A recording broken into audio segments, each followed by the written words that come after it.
السلام عليكم، كي دايرين؟ لاباس عليكم؟ نتمنى تكونوا كاملين على خير وبخير، ومرحبا بكم معايا في قناتي الشيف ملكه. اليوم غادي نشارك معكم البطبوط عامر بواحد الحشوه اللي هي سهله.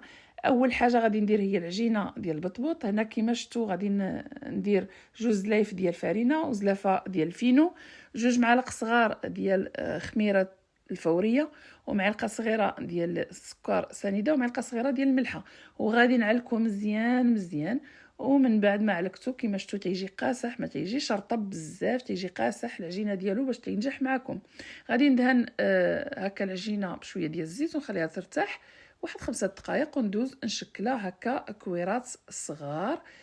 الا بغيتو البطبوط ديالكم يكون كبير غادي تشكلوه كويرات يكونوا كبارين كيما بغيتو، المهم تتبقى على حساب كل وحده كيفاش بغات يكون البطبوط ديالها.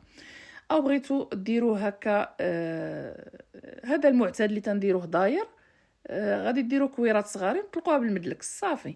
هنا كيما شفتوا غادي نستعن انا بالفينو، غادي نرش شويه فوق سطح العمل وشويه فوق العجينه، وغادي نطلقها هكا بالمدلك. العجينه تطلقوها مزيان، تتكون ماشي غليظه بزاف، تتكون رقيقه.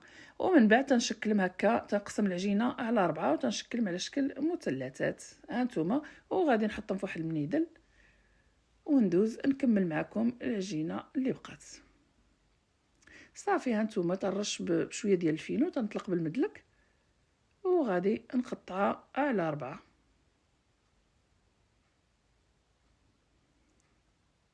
صافي، وغادي نحطهم في المنديل ونغطيهم ونخليهم حتى يخمروا.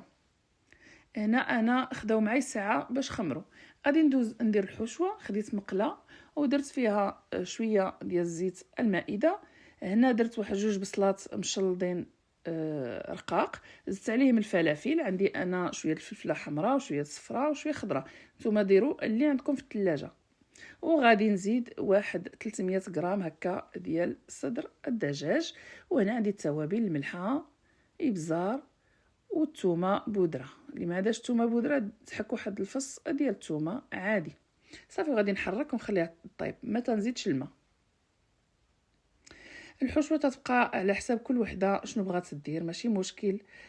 تبدلوا هنايا صدر الدجاج بالكفته، ولكم الاختيار.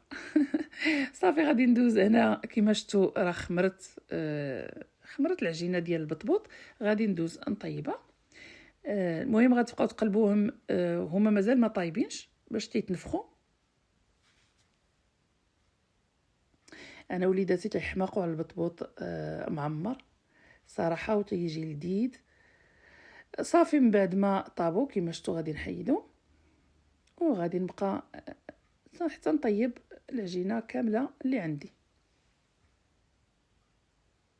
صافي. من بعد ما طيبت هكا عجينه البطبوط غادي ندوز ندير لاصوص. هنا خديت انا شويه ديال المايونيز، زدت عليه الكيتشوب وخلطته مزيان، وغادي ندهن دابوغ العجينه او البطبوط ديالي. العجينه طابت اختي، ما بقات عجينه. غادي ندير البطبوط بلاصوص ونحط شويه ديال الخس، ومورا غادي ندير داك الحشوه اللي طيبت حتى نكمل البطبوط كامل على هاد الطريقه. صدقوني جا لذيذ بزاف البنات مع برير ديالها تاي، والله العظيم حتى تيحمق ولذيذ لذيذ. نتمنى تعجبكم الفكره ديالي والطريقه. هادو هما، شوفوا كيفاش جا ما شاء الله. الى عجبكم الفيديو ما تنساونيش عافاكم اللايكات والبارطاج فضلا منكم وليس امرا. وهكا غادي نكون ساليت انا الفيديو، غادي نقول لكم دمتم في رعايه الله وحفظه. الى الفيديو الجاي ان شاء الله، مع السلامه.